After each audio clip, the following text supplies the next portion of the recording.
में फ्रेंड्स, आज हम पढ़ेंगे वृत्त का क्षेत्रफल और परिधि की लंबाई ज्ञात करना। तो यहाँ पर आप इस वीडियो को पूरा ज़रूर देखिए ताकि आप वृत्त का क्षेत्रफल और परिधि दोनों निकालना आसानी से सीख जाएं और अपनी एग्जाम में आप इसे सोल्व कर पाएँ। तो वीडियो शुरू करते हैं। सबसे पहले हम जान लेते हैं कि वृत्त क्या होता है। तो वृत्त दोस्तों कैसा दिखता है? तो जो वृत्त होता है वो गोल होता है आकार में, जो कि आप देख सकते हैं यहाँ पर मैंने बनाया है। और यहाँ पर इसे इसे ही हम वृत्त कहते हैं। और वृत्त में दो चीज़ हम जान लेते हैं कि सबसे पहले व्यास किसे कहते हैं और त्रिज्या किसे कहते हैं। तो यहाँ पर मान लीजिए कि यहाँ पर बिंदु ए है और यहाँ पर बिंदु बी है।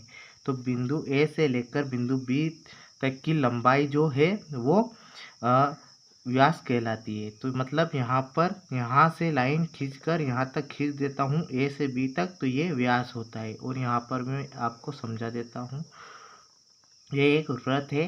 तो ये जो पूरी लाइन है यहाँ से तो यहाँ तक ये व्यास कहलाता है। और व्यास का आधा, इसका आधा त्रिज्या कहलाती है। तो यहाँ पर ये त्रिज्या कहलाती है। तो यहाँ पर ये त्रिज्या है, कितनी है? त्रिज्या है यहाँ पर 7 सेंटीमीटर। तो यहाँ पर आपको समझ में आ गया कि बिंदु ए से बिंदु बी तक व्यास कहलाता है और इसका व्यास का आधा त्रिज्या कहलाता है। तो और इसका फॉर्मूला है कि व्यास में भाग, जो व्यास होता है उसमें 2 का भाग करते हैं तो त्रिज्या आ जाती है। क्योंकि यहाँ ए से बी तक 14 सेंटीमीटर है और 14 सेंटीमीटर व्यास है, इसे हम डिवाइड करेंगे 2 से, तो यहाँ पर 7 सेंटीमीटर इसका आंसर आ जाएगा। तो यहाँ पर हम सबसे पहले वृत्त का क्षेत्रफल निकालना सीख लेते हैं। तो यहाँ पर वृत्त का क्षेत्रफल का फॉर्मूला होता है, वृत्त का क्षेत्रफल, तो इसका फॉर्मूला होता है पाई आर स्क्वायर। तो यहाँ पर आपने आर का मतलब होता है त्रिज्या, तो इसका मतलब तो आपने समझ लिया है कि त्रिज्या क्या होती है। और यहाँ पर पाई का मान यहाँ पर होता है 22/7। ये इसमें रहता ही है 22/7 और इसका मान रहता है। और आप चाहे तो 22/7 की जगह 7 से इसे डिवाइड कर देंगे तो 3 बार चला जाएगा और यहाँ पर 1 आ जाएगा।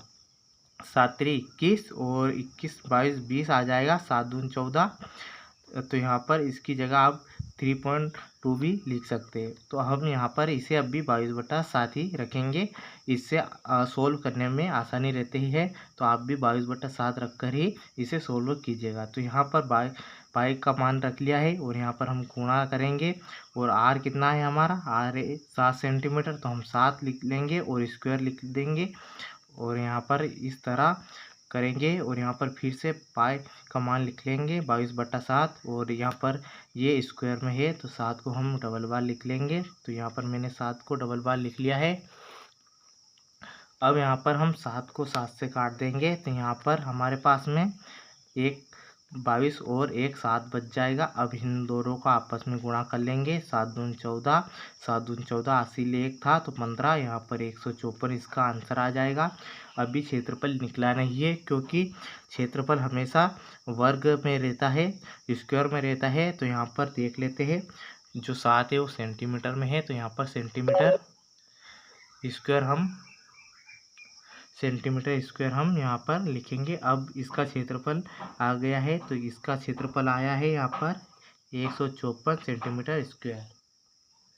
अब हम वृत्त का परिधि निकालेंगे और यहाँ पर सबसे पहले जान लेते हैं परिधि क्या होती है। तो यहाँ पर देखिए, मैं यहाँ पर एक कट मार देता हूँ। तो यहाँ से मैं दाएं ओर चलकर फिर से इसी पॉइंट पर आऊँगा, तो ये इसकी परिधि कहलाती है। तो परिधि हम कैसे ज्ञात करेंगे? तो यहाँ पर परिधि का फॉर्मूला होता है वृत्त की परिधि हमें इसकी लंबाई ज्ञात करनी है। तो यहाँ पर इसका फॉर्मूला होता है 2 पाई आर। तो यहाँ पर देखिए फ्रेंड्स, अगर मैं आपको समझा देता हूँ कि एक मैंने लाइन खींची है, तो इस लाइन को मैं यहाँ से तो यहाँ तक स्केल से माप भी लेता हूँ। तो यहाँ पर माप लेता हूँ तो यहाँ पर लगभग 3 सेंटीमीटर के बराबर आ रही है। इसी तरह हम वृत्त की जो परिधि है उसे हम स्केल से माप नहीं सकते, इसके लिए इसका फॉर्मूला लगाया जाता है। तो उसका फॉर्मूला क्या होता है, 2πr। तो यहाँ पर हम इसे सोल्व करते हैं तो यहाँ पर 2, फिर यहाँ पर पाई, इन तीनों के बीच में गुणा का निशान रहता ही है, ये आप ज़रूर जानिए।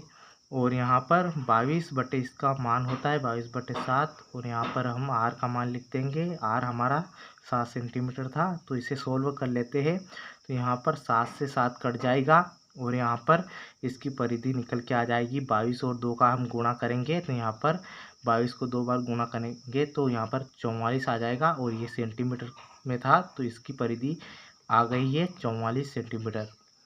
तो यहाँ पर आप देख सकते हैं कि यहाँ से लेकर फिर से वापस यहाँ पर घूम कर आना 44 सेंटीमीटर इसकी लंबाई है। तो हमने यहाँ पर वृत्त का क्षेत्रफल और वृत्त की परिधि निकालना सीख लिया है, और आप इसी तरह इसे सोल्व कीजिएगा। अगर आपको ये वीडियो पसंद आया है तो प्लीज़ वीडियो को लाइक कीजिए और चैनल को ज़रूर सब्सक्राइब कीजिएगा। Thank you so much.